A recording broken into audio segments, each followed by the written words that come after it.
चलिए हो गया। कितना सवाल हुआ आप लोगों से? क्या?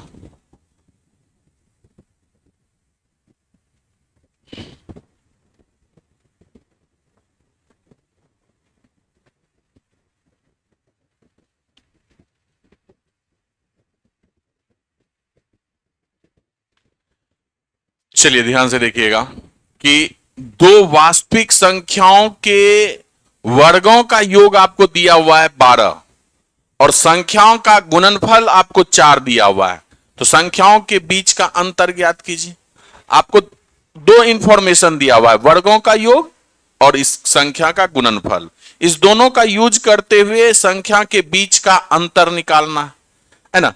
तो आप बताइए कि अगर संख्या के बीच का अंतर निकालना, यदि दो संख्या वास्तविक संख्या x और y है तो इस दोनों के बीच का अंतर निकालना। तो वर्गों का योग कैसे आएगा और गुणनफल कैसे आएगा? जब इसका स्क्वायर कीजिएगा, यानी कि x square plus y square minus 2xy, है ना। X square plus y square का वैल्यू दिया हुआ है 12, है ना। और ये गुणनफल भी दिया हुआ है 4, तो 2 गुने 4, तो 12 में से 8 चला गया, कितना बचा? 4 बचा। तो x माइनस वाई का होल स्क्वायर बराबर 4 है, तो x माइनस वाई बराबर क्या हो जाएगा? √4, यानी कि कितना हो गया? 2 हो गया। ऑप्शन नंबर डी आपका सही है ना। क्या? अब दो संख्या कौन कौन आएगा वो चीज आप सोचिए, संख्या तो पूछा नहीं है ना। इस पे आप अलग से सोचिएगा। चलिए नेक्स्ट करेंगे।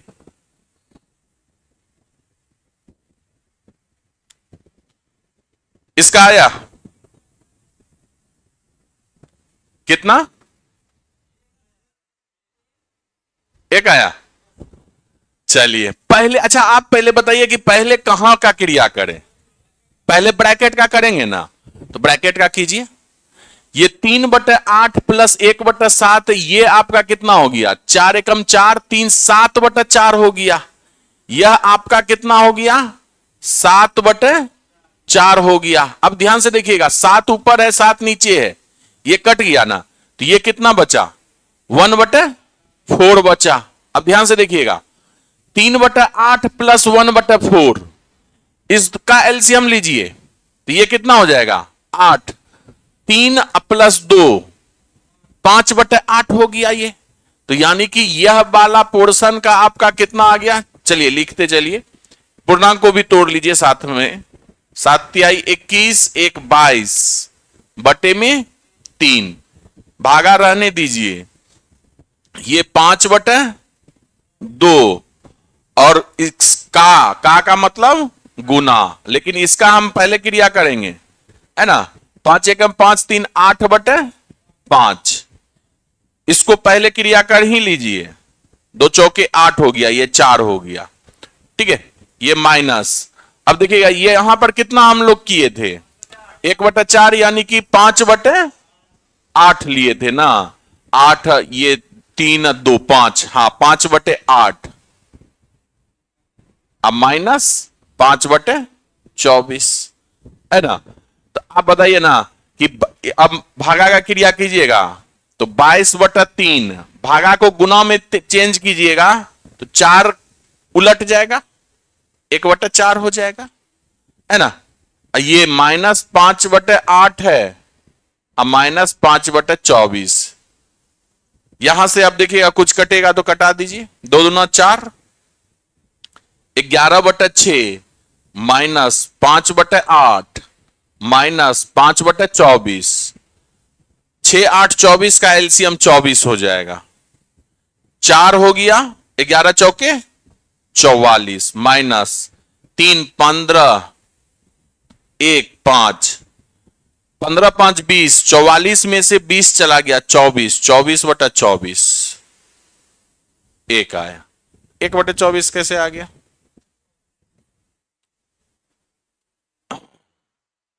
तो सिंपल बोर्ड मास है आपका ये तो।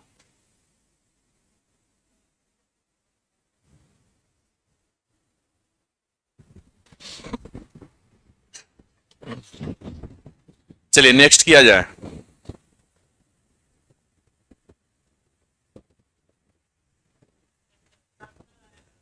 70 आएगा।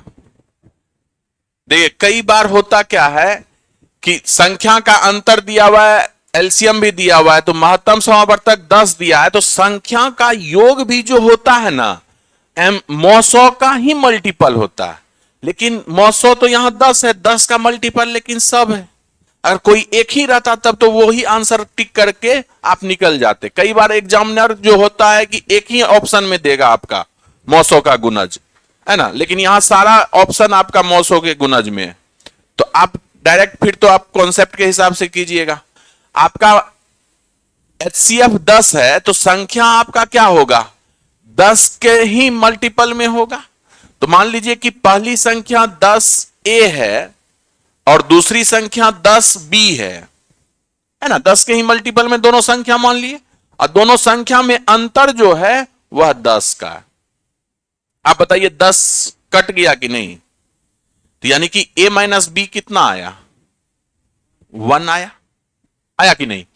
अब कहता है कि यदि उसका लघुत्तम समावर्तक 120 है तो आपका संख्या 10A है और 10B है, तो इसका एलसीएम आप हमें बता दीजिए तो कितना होगा, 10AB होगा कि नहीं। ये आपका कितने के बराबर, 120 के बराबर, यानी कि A इंटू बी जो है आपका 12। आप ही बता दीजिए ना, ऐसा A और B का वैल्यू सोचिए, आपस में गुना करने पर 12 हो जाए और घटाने पर 1 हो जाए। 3 और 4, A 4 होना चाहिए, A बड़ा है, और B 3 होना चाहिए ना। तो आप बताइए कि दोनों संख्या का योग, तो 10A कितना हो गया, 40 प्लस 10B कितना हो गया, 30 हो गया, है ना, तो कितना हो गया, 70 हो गया। ऑप्शन नंबर सी।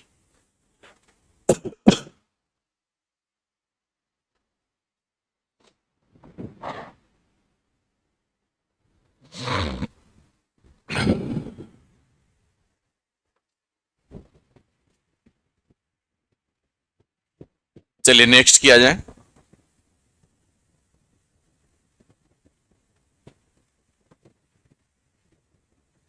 कितना आया,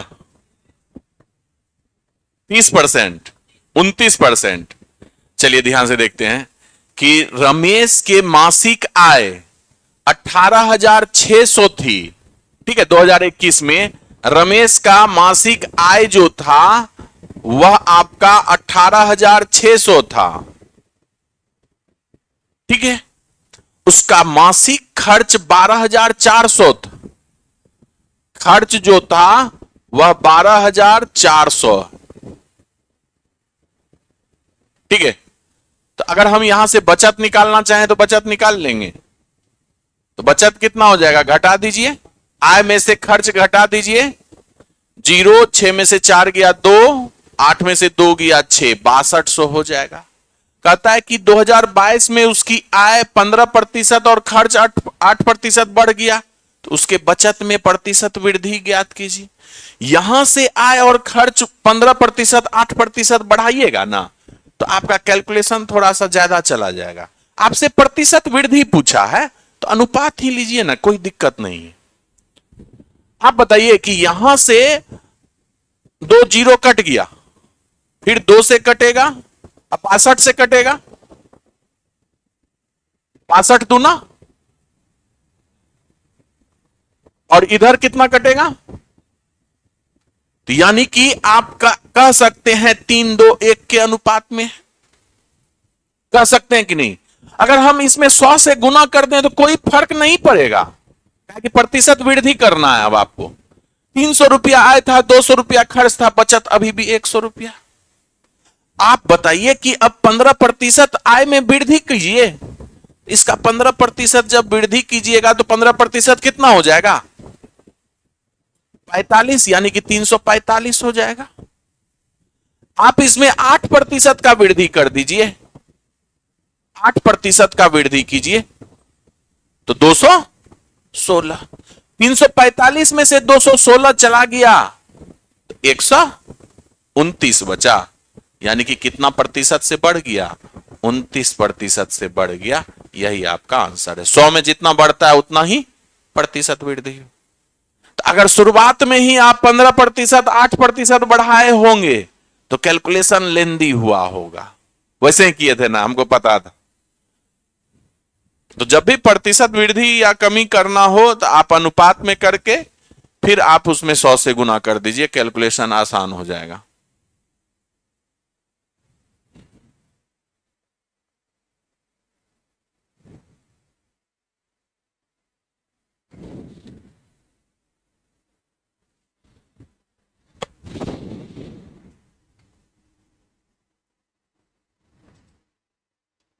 आगे बढ़ा जाए।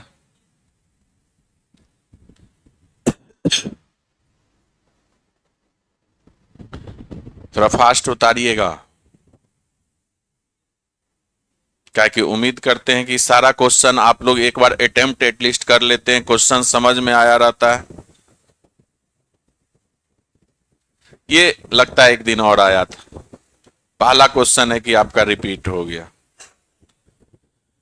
चलिए, नमक के कीमत में 15% का कमी एक व्यक्ति को 272 रुपया में 2 किलोग्राम अधिक नमक खरीदने में सक्षम बनाता है। तो नमक की घटी हुई कीमत प्रति किलोग्राम कितना है? कौन सा आया? ऑप्शन ए है ना। आप ध्यान से देखिए कि अगर कीमत और खपत का बात किया जाए तो कीमत का उल्टा होता है खपत। अगर आपका कीमत कम हो जाएगा तो खपत बढ़ जाएगा, और कीमत बढ़ जाएगा तो खपत घट जाएगा, है ना। क्वेश्चन का कहने का मतलब है कि हमारा फिक्स है कि 272 रुपया ही खर्च करेंगे, लेकिन प्रतिशत कमी हो गया 15% का कीमत में, तो अब 272 में पहले जितना नमक खरीदते थे उससे 2 केजी अधिक खरीदते हैं। तो मान लीजिए ना, आपका एक्सपेंडिचर जो था 100 था, 15% का कमी हो गया तो कितना हो गया? 85। तो कीमत हमको शुरुआत के ही खर्च पर चले जाना है, हमको इतना ही खर्च करना है, यानी कि खर्च का उल्टा खपत। तो कितना के खपत को बढ़ाना पड़ेगा? 15 से बढ़ाना पड़ेगा। आप बताइए कि 15 से बढ़ाए कितना में? 85 में। तो यहां से अगर देखिएगा तो ये 5 तिहाई 15, 17 पचे 85। तो इस अनुपात को आपको समझना पड़ेगा। किस चीज में आप बढ़ रहे हैं? खपत में बढ़ोतरी। एक्चुअल खपत जो होगा वह नीचे वाला होगा, वास्तविक खपत, और खपत में बढ़ोतरी ऊपर वाला होगा। यानी कि आरंभिक खपत आपका 17 है और अब बढ़ा हुआ खपत कितना है? 3 है। 3 केजी ज्यादा खरीद रहे हैं। एक्चुअल में सवाल में 2 केजी ज्यादा खरीद रहे हैं। ये इसका कितना गुना? 2/3 गुना। तो आपका आरंभिक खपत जो है उसका भी 2/3 गुना ले लीजिए। ये कितना हो गया? 34/3 केजी। शुरुआत में जब आपका कीमत नहीं बढ़ा था, नहीं कमा था, तब आप 34/3 केजी नमक खरीदते थे।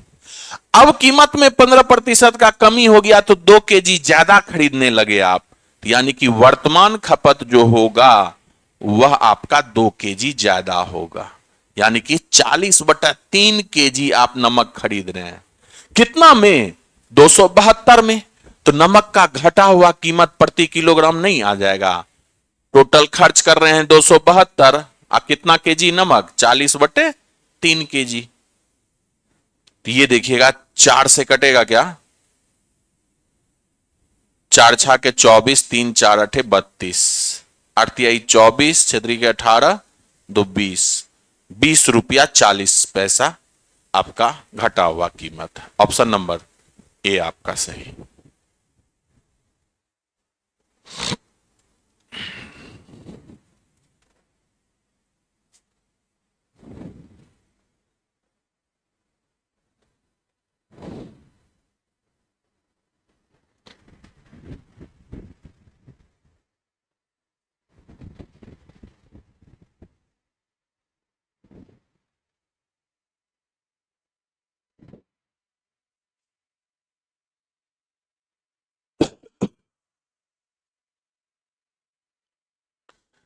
क्लियर है? चलिए नेक्स्ट किया जाए।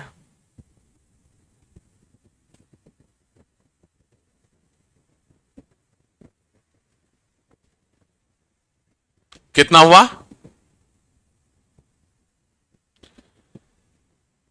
70%। 45। देखिए, आर का लक्ष्य परीक्षा में 85% अंक प्राप्त करना है। टोटल उसको उसका लक्ष्य है कि 85% हमको अंक लाना है। वह 450 अंक प्राप्त करता है और 35% से चूक जाता है। किस चीज से चूक जाता है? अपने लक्ष्य को प्राप्त करने से। तो लक्ष्य को प्राप्त कितने प्रतिशत पे होता? 85%। यानी कि आप 35% से चूक गए, तो यानी कि आप 50% मार्क्स लाए हैं। प्रतिशत में 50% लाए हैं, जबकि अंक में कितना लाए हैं आप? 450। यानी कि 50% मार्क्स 450 के बराबर। तो आप बताइए कि 100% अगर हम आपसे पूछें तो आप बोलिएगा ना 900 अंक का परीक्षा है।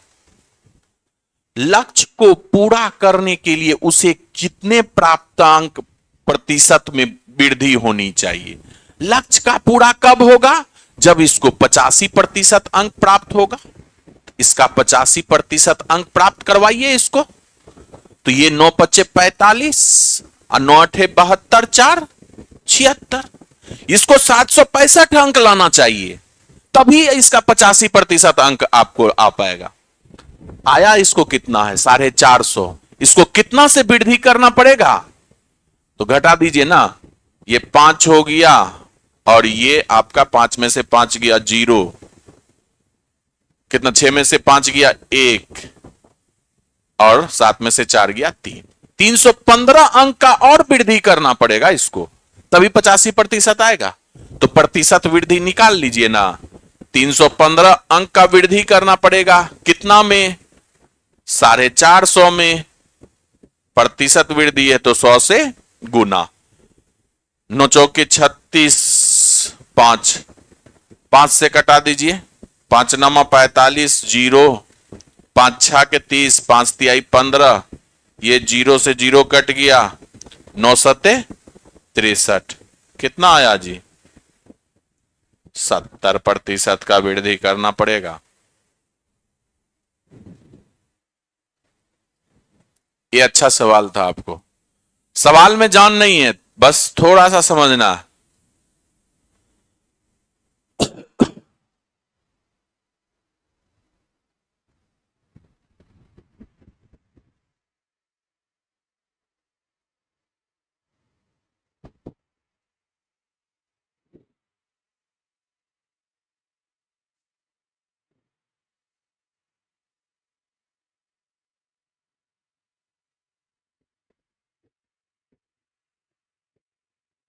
क्लियर है? अगला किया जाए।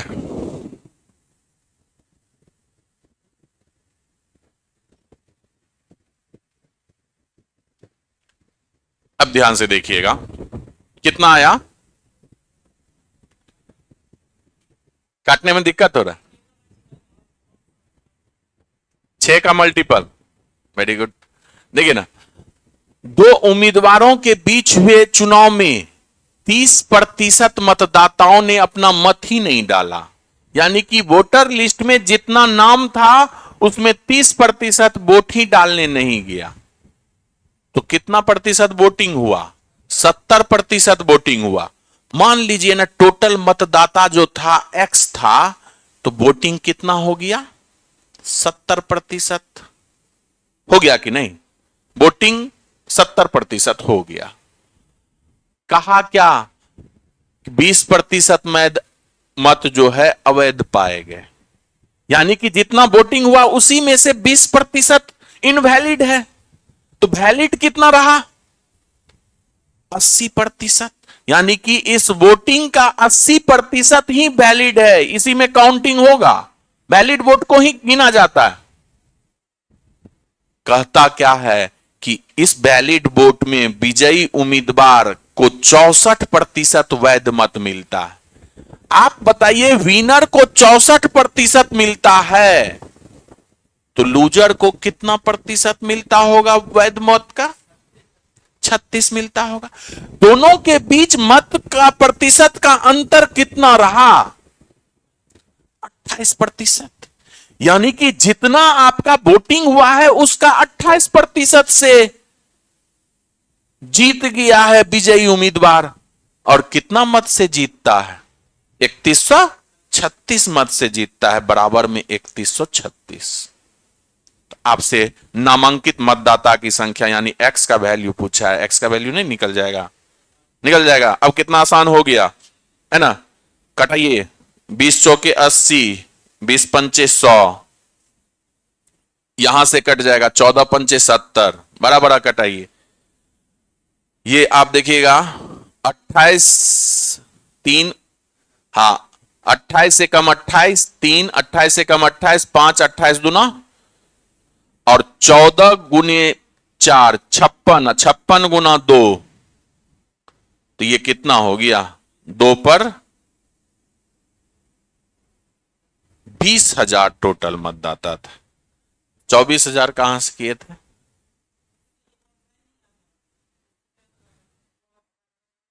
अच्छा, 100 बना के कर रहे थे क्या? उसमें थोड़ा सा जाएगा कैलकुलेशन। अच्छा, कोई बात नहीं, एकदम आपको अपना रेंज पता चल जाएगा कौन सा सवाल कैसे बनाना है। आपके पास अब सारा मेथड है। इस तरह का सवाल आपको आपके बुक में भी दिया हुआ है ना?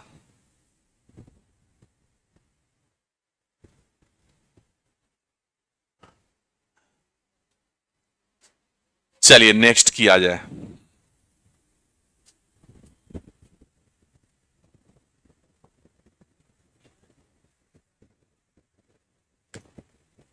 देखिएगा, किशोर को कोई वस्तु 7,160 रुपये में बेचने पर 20% का हानि हुआ और उसको 30% का लाभ कमाने के लिए इस वस्तु को किस मूल्य पर बेचना चाहिए?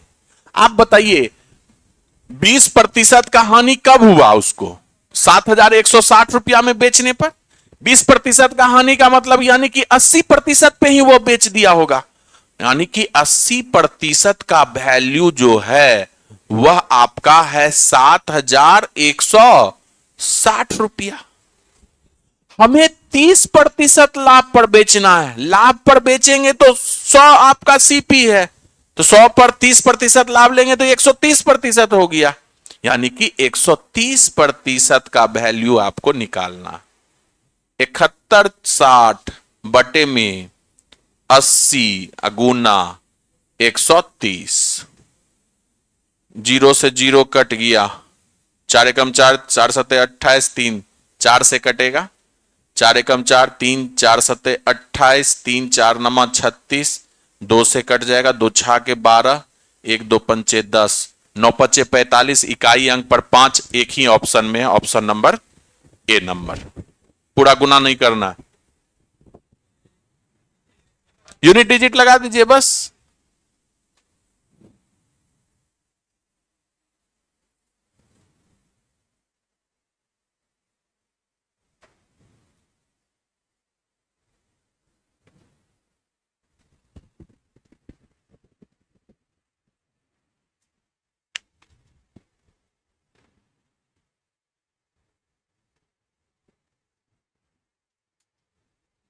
चलिए नेक्स्ट करेंगे। सवाल आज अच्छा है क्या?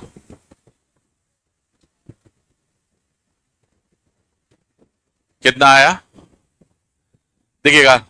एक लकड़ी के कुछ फर्नीचर की कीमत 3 हाथ से गुजरने के बाद 65% बढ़ जाती है।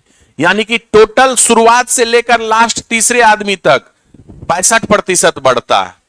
यदि पहले और दूसरे व्यक्ति क्रमशः 20% और 25% का लाभ कमाया तो तीसरे विक्रेता को लाभ प्रतिशत ज्ञात कीजिए। आप बताइए कि मान लीजिए कि 100 रुपया का चीज था, पहला आदमी दूसरे हाथ में दिया कितना के लाभ पर? 20% के लाभ पर, 20% के लाभ पर दे दिया, तो 120 में दे दिया। फिर 120 वाला आदमी जो है वह दूसरे को दे दिया 25% के लाभ पर, तो इसका 25% कितना हो जाएगा? तो ये हो जाएगा 10%, 12, 12 दूना 24, 6 30, यानी कि 150।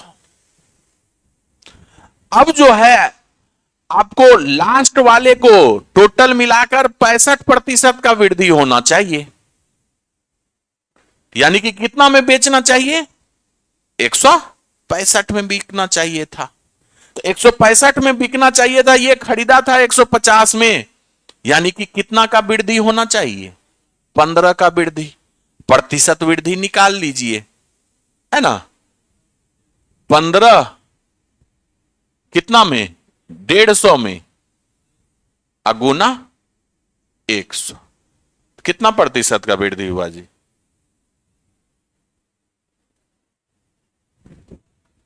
हाँ, कितना प्रतिशत? 12.5 कहां से आ रहा था?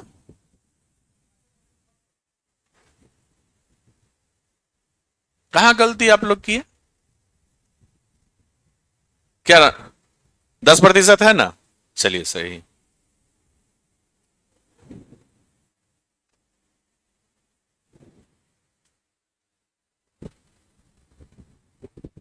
चलिए नेक्स्ट सवाल करेंगे।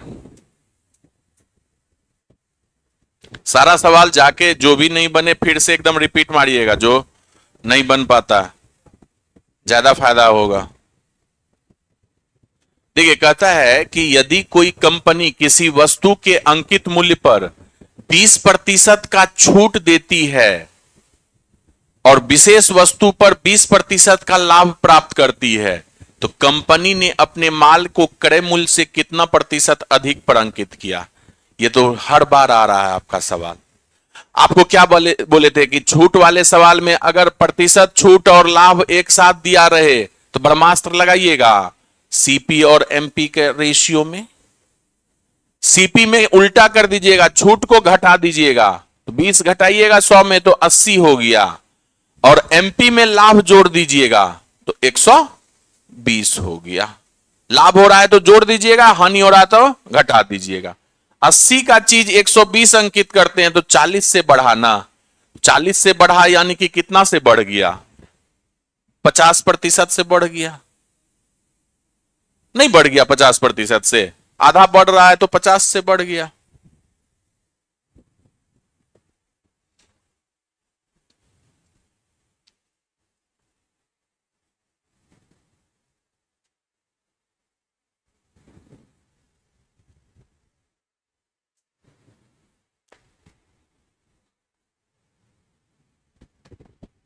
चलिए नेक्स्ट करेंगे।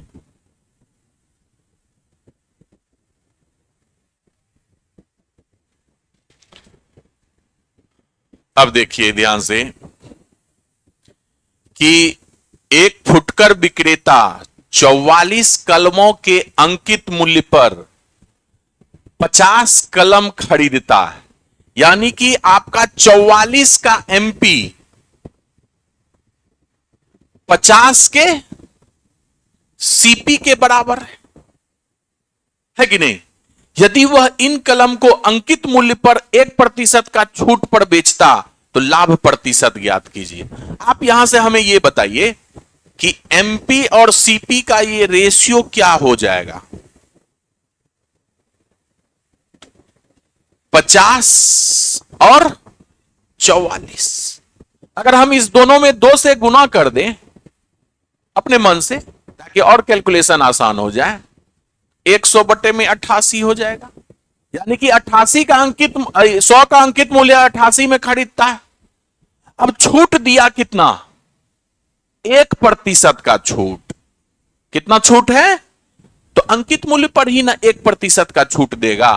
1% का छूट दे दीजिए तो डिस्काउंट, यानी कि 99 में बेच दिया। 88 का चीज 99 में बेच रहा है, कितना का प्रॉफिट हुआ? 11 का प्रॉफिट हुआ। प्रॉफिट प्रतिशत ही ना पूछा है, प्रॉफिट प्रतिशत निकाल दीजिए। लाभ गुने 100 बटा में क्रय मूल्य क्या है आपका 88। 11 × 8 = 88, 1/8 basic fraction 12.5%। Option number C हो गया ना।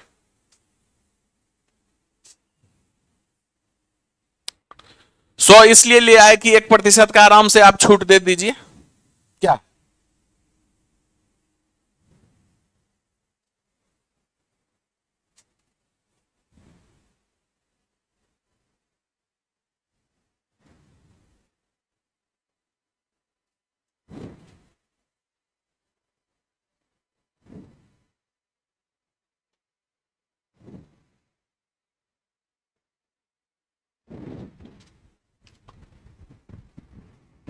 चलिए नेक्स्ट कह रहे हैं।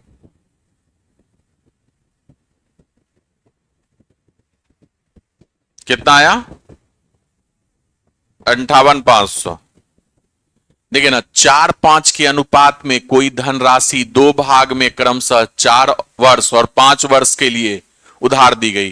पहले भाग के राशि को 4 वर्ष के लिए और दूसरे भाग के राशि को 5 वर्ष के लिए उधार दिया गया। अब कहता है कि दोनों भाग पर 8% का रेट लगाया गया। ठीक है, यदि दोनों भाग से प्राप्त ब्याज के बीच का अंतर 4680 है, दोनों भाग से 4 वर्ष और 5 वर्ष में जो ब्याज मिला होगा 8% की दर से, दोनों ब्याज में अंतर है 4680 रुपया। तो उधार दी गई कुल राशि कितनी है।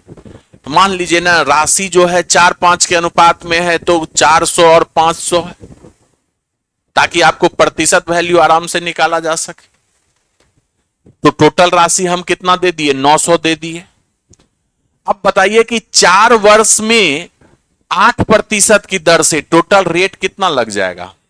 8 चौके 32% उसको ब्याज मिलेगा कि नहीं 4 वर्ष में। पहले भाग पर 32% का ब्याज मिलेगा। 32% इसका कितना हो जाएगा 4×2 = 8, 4×3 = 12, 128 रुपया हो जाएगा। अब दूसरे भाग पर आइए, ये 5 वर्ष के लिए दिया गया 8% की दर से, तो टोटल रेट कितना हो गया 40%। यानी कि 500 का 40% बताइए कितना हुआ, कितना हुआ 200। तो 128 रुपया पहले भाग से और 200 रुपया दूसरे भाग से, दोनों के ब्याज में अंतर कितने का आया घटा दीजिए 2 और 9 में से 2 गया 7, 72 का अंतर है। जबकि सवाल में दिया हुआ यह कितने का अंतर 4680 का अंतर है। यानी कि इसको कटाइएगा तो 6 9, आप देखिएगा ध्यान से कितना से कटेगा 72 से डायरेक्ट कटेगा क्या 65 बार में, तो 65 गुना हो गया है ना। नहीं दिक्कत हो रहा है तो 4680 में भाग दे दीजिए आप 72 से। 7 2 9 6 4 10 8 18, 9 से तो कटेगा ही। 9 5 45, 1 9 2 18 0, 8 6 48, 4 8 5 40, 65 गुना। तो आपसे क्या पूछा है उधार दी गई कुल राशि, कुल राशि 900 यूनिट है, 900 का कितना गुना 65 गुना। तो 9 5 45 और 9 6 54, 4 60, सॉरी 9 5 45, 9 6 54, 4 58, इस पे 2 0, 58,500 आ जाएगा। साधारण ब्याज का आसान सा सवाल था।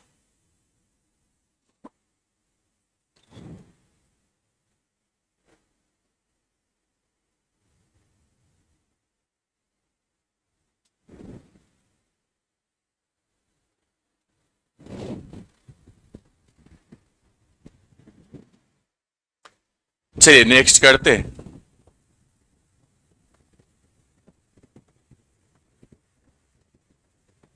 इसका किए ध्यान से देखिएगा, राम अपने वेतन का 45% एक योजना में 3 वर्ष के लिए निवेश करता है। पूरा वेतन निवेश नहीं करता है, जितना वह कमाता था उसका 45% ही निवेश करता है। कितने वर्ष के लिए? 3 वर्ष के लिए निवेश करता है, जिस पर ब्याज जो है 10% की वार्षिक दर से, वार्षिक आधार पर चक्रवृद्धि होता है। यानी कि किस रेट पर? चक्रवृद्धि ब्याज के रेट पर, 10% के रेट से। यदि उसे ब्याज के रूप में कुल 5,958 रुपया प्राप्त होता है, तो राम का वेतन कितना है यह पता कीजिए।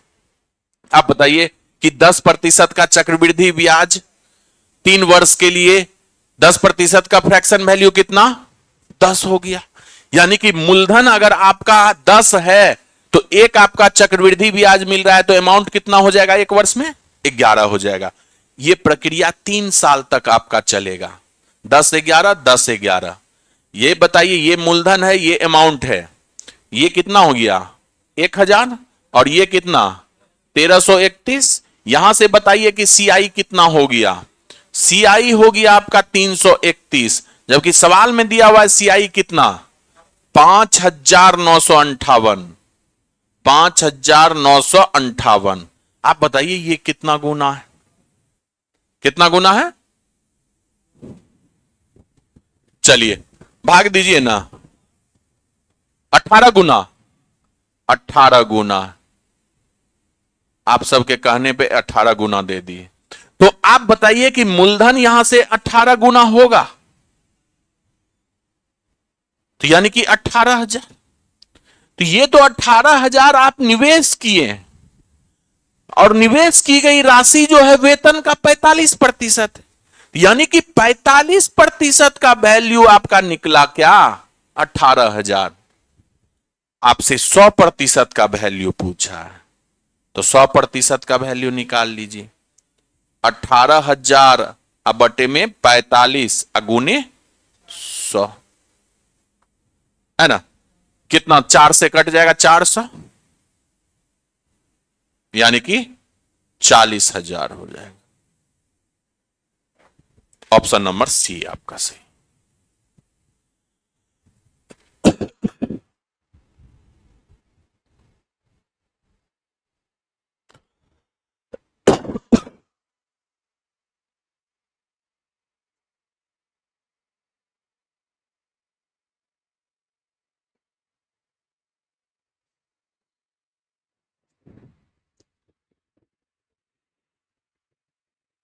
चलिए नेक्स्ट किया जाए।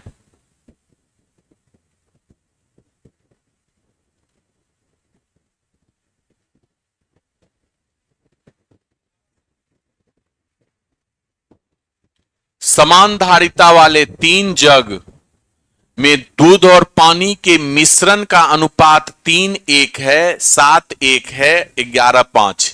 यानी कि 3 बर्तन है। पहले बर्तन में दूध और पानी का जो रेशियो है वह 3 और 1 का है। दूसरे बर्तन में जो यह रेशियो है आपका 7 और 1 का है। और तीसरे बर्तन में यह रेशियो जो है आपका 11 और 5 का है। ये दूध है और ये पानी है आपका। ठीक है, तीनों जग को एक खाली कंटेनर में पलट दिया जाता है। उस कंटेनर में पानी और दूध, इस बार देखिए पानी और दूध यानी कि वाटर और मिल्क का रेशियो पूछा है। आपको दिया हुआ है मिल्क और वाटर का रेशियो, अब पूछा है वाटर और मिल्क का रेशियो। तो आप बताइए कि 3 अलग अलग अनुपात वाला है, सबको मिलाने के लिए क्या करना पड़ता है? पहले एक समान कीजिएगा। तो आप बताइए इसको, अगर ये टोटल अनुपात में 4 है और ये टोटल अनुपात में 8 है और ये टोटल अनुपात में 16 है, तो सबको बराबर करने के लिए आप क्या कीजिएगा? तो इसका एलसीएम लीजिएगा 16। 4 को 16 बनाइएगा तो 4 से गुना, 4 से गुना कीजिएगा तो इसमें भी 4 से गुना हो जाएगा, तो ये 4 हो गया। और इसमें भी 4 से गुना हो गया तो ये 12 हो गया। 8 को 16 बनाने के लिए 2 से गुना, तो इसमें भी 2 से गुना कर दीजिएगा तो ये 2 हो जाएगा। इसमें भी 2 से गुना कर दीजिएगा तो ये 14 हो जाएगा। 16 तो 16 है ही। तो अब बता दीजिए, सबको जोड़ दीजिए। 12 14 26 11 37। और ये 5 2 7 4 11। दूध और पानी का रेशियो है, पानी और दूध का कितना रेशियो हो जाएगा? 11 और 37 का। Option number B. हालांकि संजोग से 37 से 11 ऑप्शन में नहीं दिया हुआ है, कई लोग गलती कर देते, बहुत लोग गलती करेगा, लेकिन ऑप्शन में नहीं दिया हुआ है 37 से 11, थोड़ा सा रहम कर दिया आपको।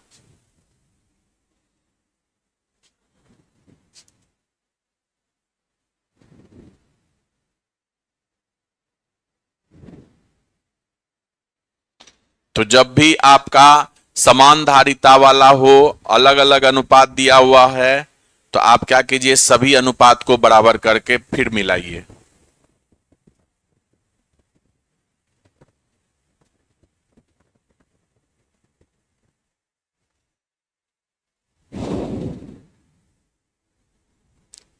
चलिए नेक्स्ट क्या है?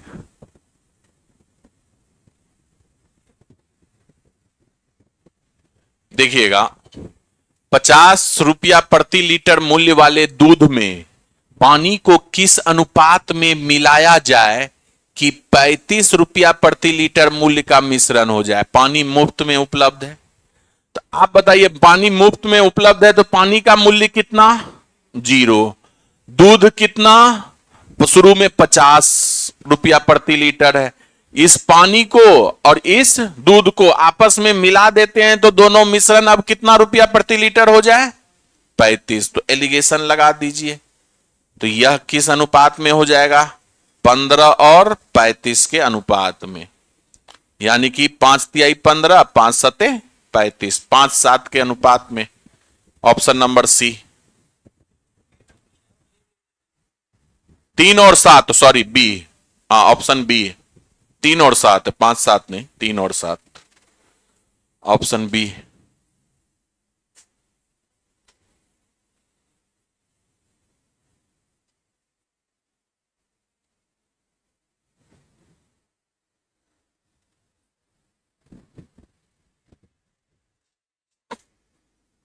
चलिए नेक्स्ट करें।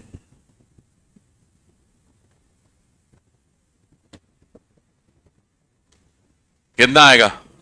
102। 8 क्रमागत विषम संख्याओं का औसत 48 है। लगातार विषम संख्या काय गो? 8 गो। 3 4 5 6 7 8। जब भी लगातार सम या विषम हो, यानी कि हर टर्म के बीच में अंतर समान हो, तो हमेशा बीच वाला ही एवरेज होता है। ये आपका एवरेज होता है, बीच वाला। कहने का मतलब कि ये आपका 48, 3 1 4 और ये इधर है आपका 4, तो एवरेज जो है आपका ये बीच वाला है 48। ठीक है, तो एवरेज कैसे निकलता है? जितना के बीच का अंतर होता है उससे एक कम करके यहां लिखा जाता है। तो हर एक लगातार विषम संख्या या सम संख्या दो दो के अंतर पे आता है, तो यानी कि एक कम करके यहां लिखा गया होगा, तो इससे आगे वाला विषम संख्या जो होगा एक अधिक होगा, 49। इससे पीछे वाला जो होगा एक कम होगा। तो ये हो गया आपका चौथा, ये पांचवा। उसके बाद कौन सा आएगा? 51। उसके बाद कौन सा आएगा? 53। उसके बाद कौन सा आएगा? 55। आपसे किसका किसका योग पूछा है? पांचवी और सातवीं। पांचवी आपका कौन सा है? 49। सातवीं कौन सा है? 53। इस दोनों का योग पूछा है, तो दोनों को जोड़ दीजिए, कितना हो गया? 102 हो गया। Option number A. एक्स वगैरह मत मानिएगा, लंबा चले जाइएगा।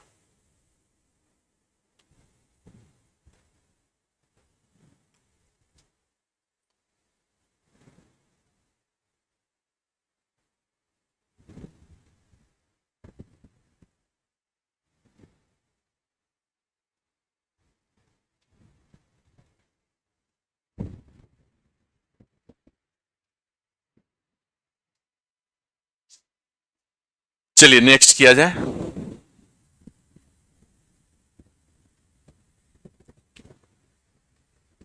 अब देखिएगा, 40 विद्यार्थियों की कक्षा में 45% लड़की है, शेष लड़के हैं। ठीक है, यदि लड़कियों द्वारा प्राप्त अंकों का औसत जो है 54 है, लड़की के द्वारा यानी कि गर्ल्स के द्वारा प्राप्त औसत जो है वह 54 है, लड़कों के जो है वह 46 है। ठीक है, तो सभी विद्यार्थी द्वारा अंकों का औसत क्या होगा यह आपसे पूछा गया, यानी कि बीच का औसत यानी आपसे पूछा गया।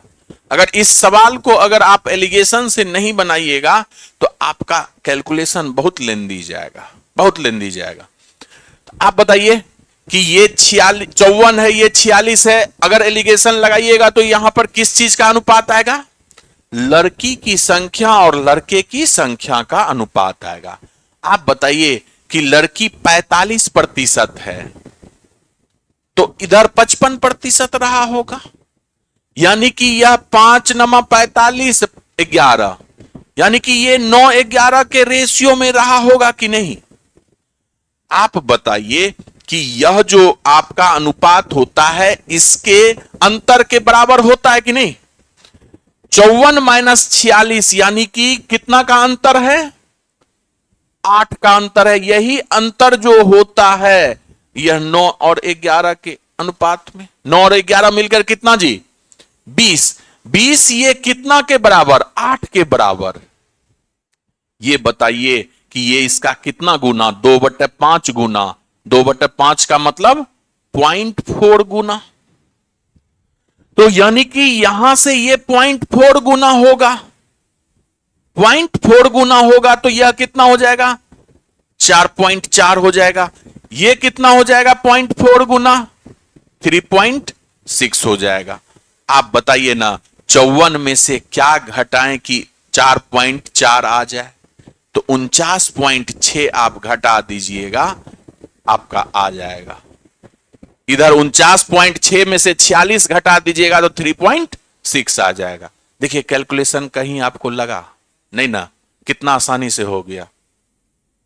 तो ये सारा कॉन्सेप्ट आपका एग्जामिनेशन में आपको औरों से आगे बनाया आगे कर देगा, है ना? इस दोनों का अंतर जी, ये आपका 54 - 48, ये कॉन्सेप्ट ध्यान में रखिएगा। बताए हैं, खूब बताए हैं।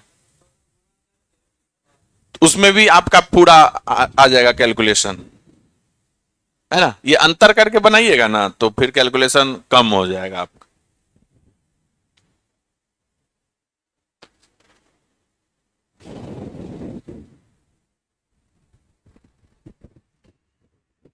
चलिए नेक्स्ट किया जाए।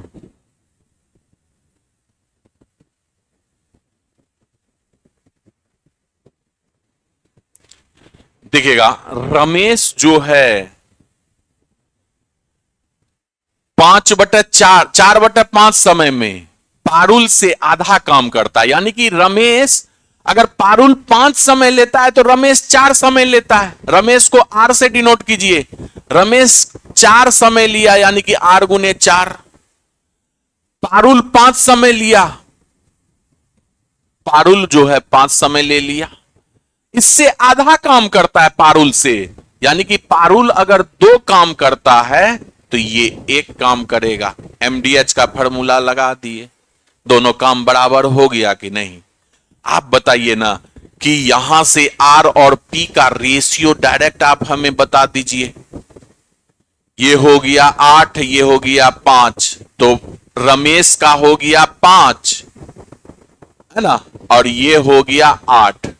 रमेश का 5 का इफिशियंसी, पारुल का 8 का इफिशियंसी। रमेश और पारुल काम करने में 24 दिन लेते हैं, तो यहां से आप बताइए कि टोटल वर्क कितना हो गया? 24 अगुने दोनों का इफिशियंसी का योग, 5 और 8 13, तो टोटल वर्क तो इतना आ गया। पारुल इसको पढ़ने में कितना समय लगेगा? तो पारुल को लगा समय, टोटल वर्क है 24 गुना 13, अब बटा में पारुल 8 के इफिशियंसी से काम करेगा 39 दिन में, है ना? कितना आसान तो है। ऑप्शन नंबर डी आपका सही।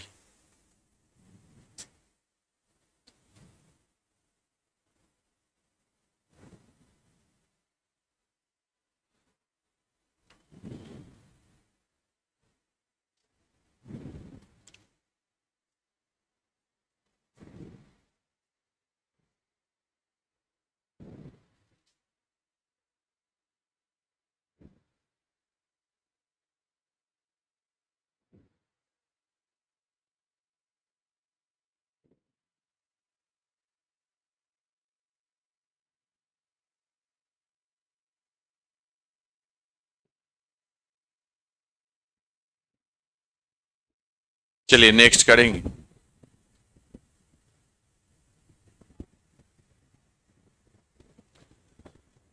अब देखिए ध्यान से देखिएगा, आपसे बोला कि बी की तुलना में ए जो है 40% अधिक क्षम दक्ष है, मतलब उसका कैपेसिटी ज्यादा है। तो ए और बी का यहां से आप हमें कैपेसिटी बोल दीजिए। तो ये 100 है तो ये 140, यानी कि 7 और 5 के रेशियो में आएगा, है ना कैपेसिटी। आप बताइए बी की तुलना सी, बी की तुलना में सी जो है 20% कम दक्ष है बी के तुलना में, यानी कि सी और बी जो है, बी अगर 100 है तो ये आपका 80 है, तो 20 चौके 80 है, 20 पंचे 100। यहां से अगर ए बी सी का कैपेसिटी का बात कीजिएगा तो आराम से निकल के आ गया। कैपेसिटी कितना निकल के आ गया, ए का 7 बी का 5, क्या कि बी दोनों जगह बराबर ही है, बराबर करने की जरूरत है नहीं। तो तीनों का कैपेसिटी आपको आ गया, तीनों मिलाकर किसी काम को 5 दिन में कर सकते हैं। तो टोटल वर्क जो हो गया आपका कितना हो गया, तीनों का एफिशिएंसी का कुल योग 7 5 12 4 16, और तीनों मिलाकर कितना दिन में, 5 दिन में। तो आपसे क्या पूछा है, ए अकेला उस काम का 70%, तो टोटल का आपको 70% ही काम करवाना है। तो 70/100 किसको करना है, ए को करना है, तो 7 से भाग दे दीजिए, है कि नहीं। तो 7 10 बार में ये 0, और 10 से 80 8 बार में, 8 दिन में कर लेगा।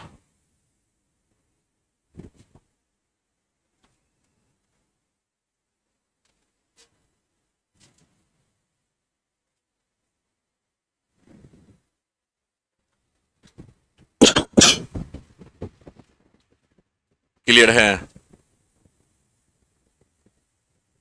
चलिए नेक्स्ट करें।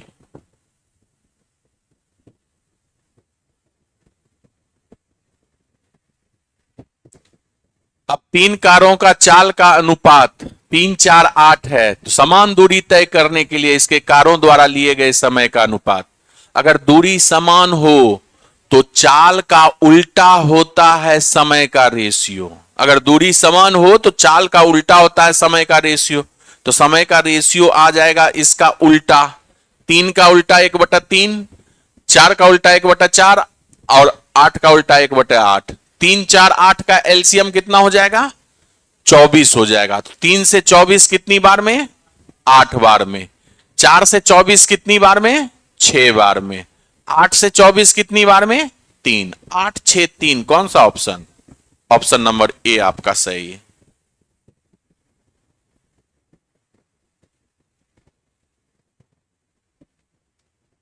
है ना। तो जब दूरी समान रहे तो चाल का उल्टा होता है समय, यह चीज ध्यान में रखिएगा।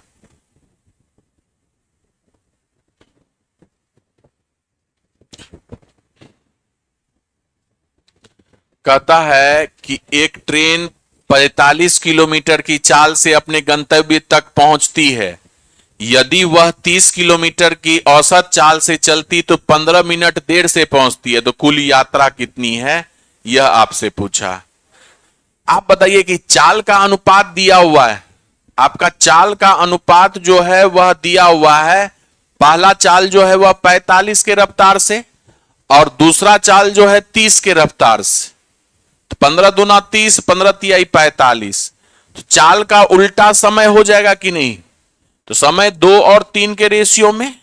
आप बताइए इस हिसाब से कितना लेट पहुंचता है, 1 का लेट पहुंच रहा है अनुपात में, जबकि सवाल में दिया हुआ है कितना लेट से, 15 मिनट लेट से पहुंचता है। 1 यूनिट 15 के बराबर है ना।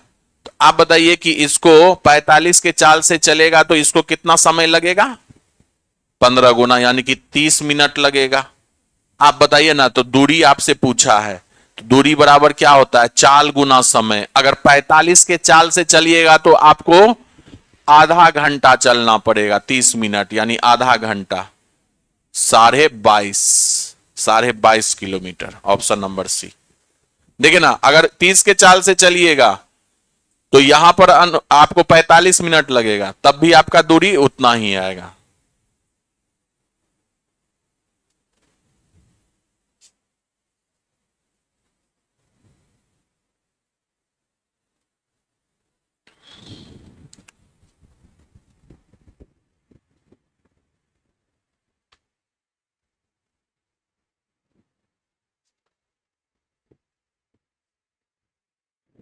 चलिए नेक्स्ट करें।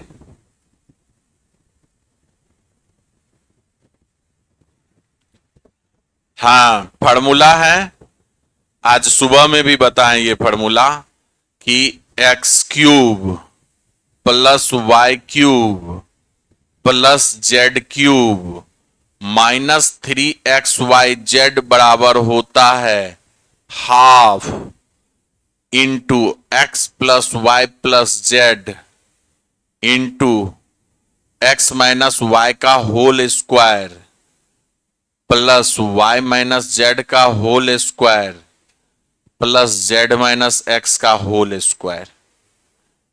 यह आपका फॉर्मूला। तो आप बताइए, ऊपर में ये आ गया और नीचे में भी आपका क्या आ जाएगा, ये आ जाएगा एक्स माइनस वाई का होल स्क्वायर, यही टर्म ना आएगा, प्लस वाई माइनस जेड का होल स्क्वायर और प्लस जेड माइनस एक्स का होल स्क्वायर। तो ये कट गया कि नहीं, क्या बचा, half x plus Y plus z, कौन सा ऑप्शन। तो अगर फॉर्मूला याद है तो देखते एक साथ आंसर कीजिएगा ना। क्या नहीं याद रहता है, अलजेब्रा का सारा फॉर्मूला एकदम याद कर लीजिए, ठीक है, बुक में आपको शुरुआत में ही दे दिए हैं।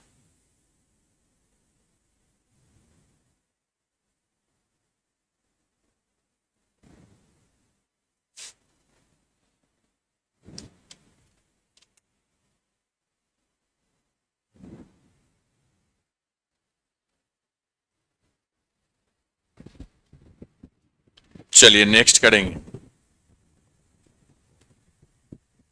बताइएगा, दोनों तरफ अगर होल स्क्वायर कर दे तो आपका बात ही बन जाएगा। तो यह क्या हो जाएगा, टेन स्क्वायर थीटा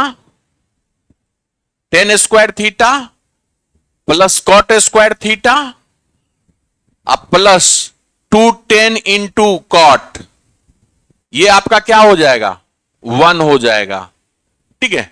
ये बराबर हो जाएगा 12 का स्क्वायर 144। अब ये वाला पार्ट उधर लेके चले जाइए तो 2 घट जाएगा ना, तो कितना हो जाएगा 142, ऑप्शन नंबर सी।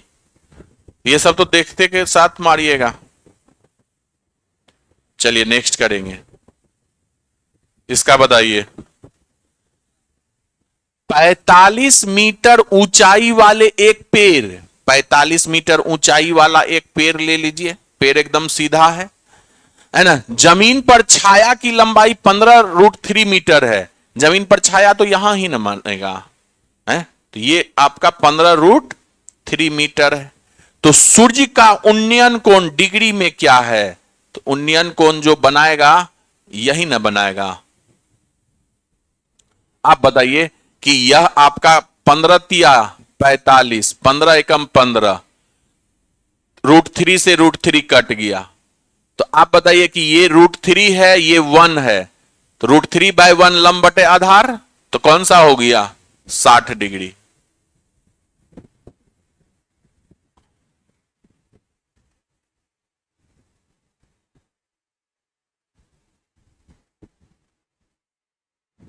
हो गया ना, tan 60 का मान होता है ना √3/1, तो इसलिए ये 60 डिग्री हो जाएगा। चलिए नेक्स्ट,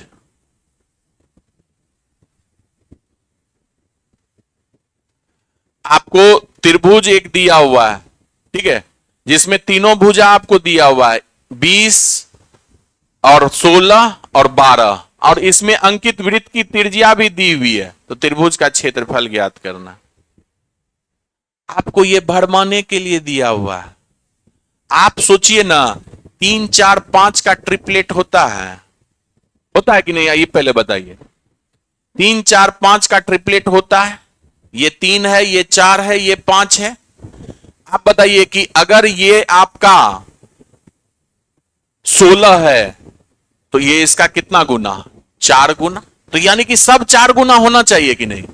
यह भी 4 गुना 12, ये भी 4 गुना 20। 12 16 20 का ट्रिपलेट बनेगा कि नहीं? 12 16 20 का ट्रिपलेट बन रहा है। यानी कि यह आपका 20 है और यह आपका 16 है और ये आपका 12 है। तो एरिया क्या हो गया? हाफ आधार गुने ऊंचाई। आधार कितना? 16 गुने ऊंचाई कितना? 12। कितना हो गया जी? 96 सेंटीमीटर।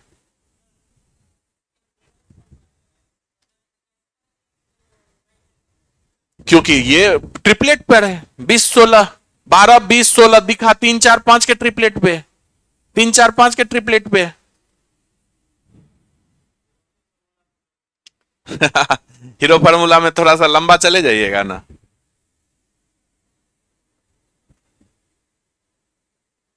तो चलिए आज हम लोग यहीं पे रुकेंगे। नेक्स्ट आपका जो मॉक टेस्ट होगा वह मंडे को होगा।